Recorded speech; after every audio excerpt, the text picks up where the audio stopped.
Shalom. Before I get started, I want to give all glory, honor, and praise to Yahweh, Bahashem, Yahweh Shah, Bahashem, Makar HaKodash. Double honors to the apostles and the elders at GMS. Peace, honor, and respect to you brothers that's out there laboring, edifying, rightly dividing the word in truth and sincerity. And shalom to you believers out there, the Aki and Wahagwath. And what I wanted to go into in this lesson, this exhortation, I should say, as well.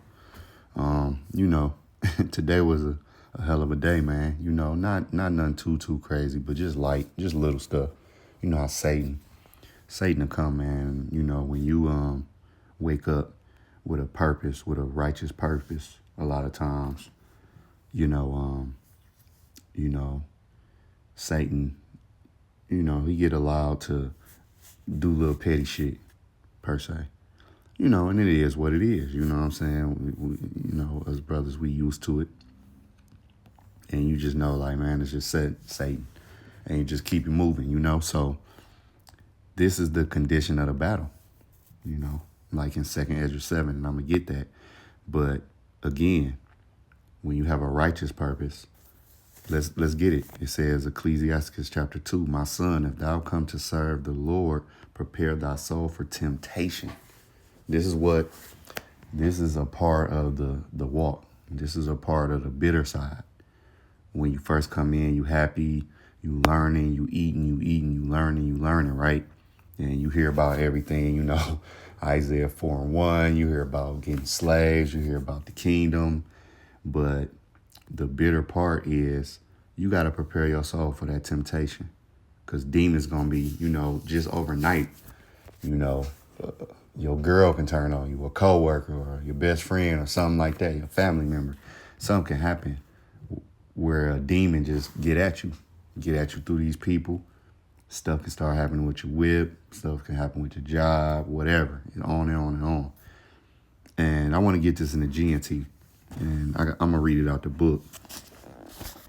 So this is Sirach, Ecclesiastes chapter 2. Starting at verse 1, GNT, it says, my child, if you're going to serve the Lord, be prepared for times when you will be put to the test. Be sincere and determined. Keep calm. All right, that's another we gotta learn how to keep calm in the face of adversity. Because a lot of times people panic. And when you panic, you sometimes don't make the right decision. All right, so it says keep calm when trouble comes.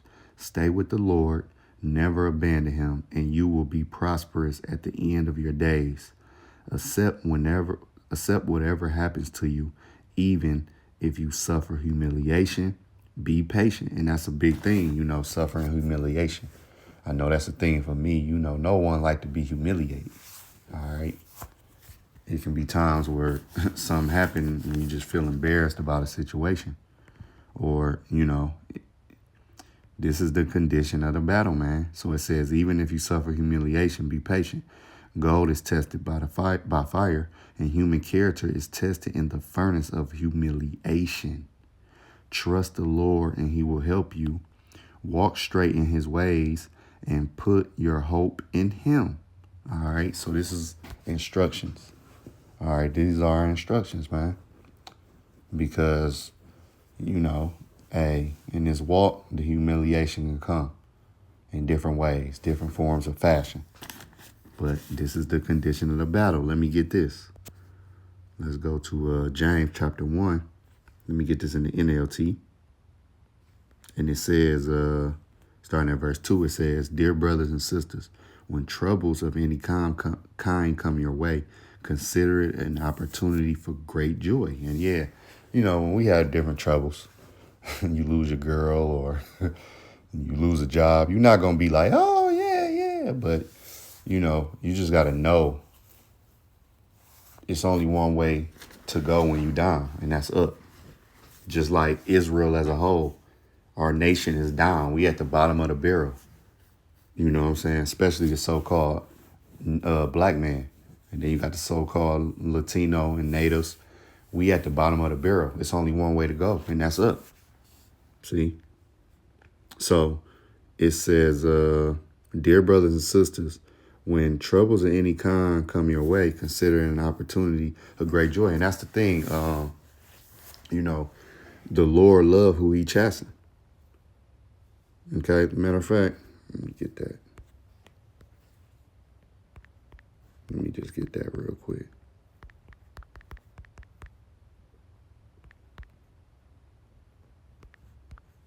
Wait, it might be chasten. Yep. Let me, Hebrews chapter 12 and verse 6, it says, for whom the Lord loveth, he chasteneth and scourgeth every son whom he receiveth. Yeah. Just think about Yahushua. It pleased the Lord to do what he did to Yahushua. And, you know, Yahushua, he took the biggest chastening. You know, he put Israel on his back. All right. And it pleased the Lord to do it. All right. But the only begotten son is high ranking over all of us. And he had to go through the chastening and the scourges. How much more us? The scriptures tell us that. If ye endure chastening, the Most High dealeth with you as sons. For what son is he whom the Father chasteneth not? But if you be without chastisement, whereof all are partakers, then ye are bastards, not sons. Right. Let me just keep going to prove this point. Furthermore, we have had fathers of our flesh which corrected us, and we gave them reverence. Shall we not much rather be in subjection unto the Father of spirits and live? Right. So your father, you know, if you had a father or uncle or granddaddy or your mother, I mean, but speaking on men, you know, your father will whoop your behind if you get out of whack. You know what I'm saying? So how much more the Most High? If you get out of whack, he gonna spank you. There's different levels to spanking. You can get that level 1. You know, sometimes you might get yelled at. A brother might rebuke you, or you might hear a video that cutting you up. That's that yelling. You know, but you know your dad ain't gonna do too much yelling. Your dad ain't your mom. You know, your mom gonna yell you to death. Most mothers. Your dad, he might talk to you. He might not even yell. He might just talk to you.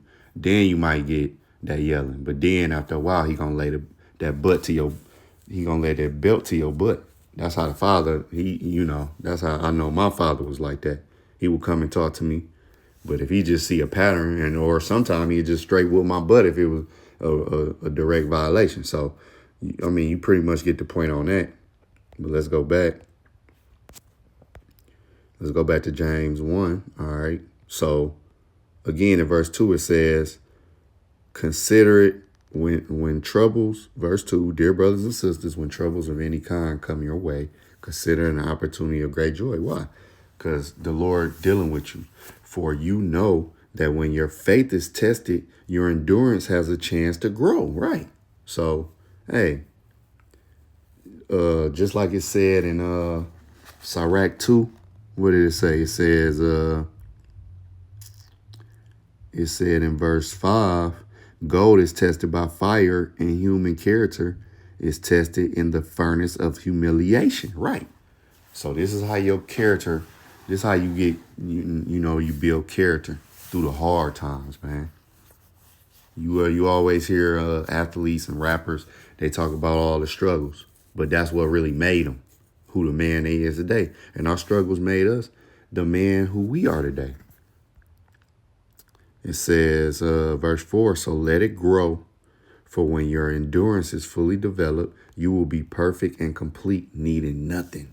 All right. So, again, this is the condition of the battle. Sometimes you're going to be humiliated. Sometimes you're going to have to take the low. Sometimes you're going to go through, you're going to have a hell of a day. It's going to be one thing after another. And you just got to keep pushing forward. The Lord going to give you that spirit, because we soldiers, man. He going to give us that spirit to keep pushing forward. Now, let me get 2nd Esdras chapter 7. I'm going to start at verse 6. It says, there is also another thing. A city is builded and set upon a broad field, and is full of all good things. The entrance thereof is narrow, and is set in a dangerous place to fall, like as if there were a fire on the right hand, and on the left a deep water, and only one path between them both, even between the fire and the water, so small that there could but one man go there at once. So, we already know this speaking about the kingdom of heaven, man.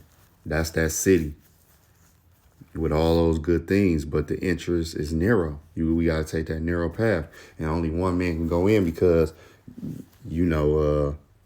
another brother can't get you in the kingdom per se.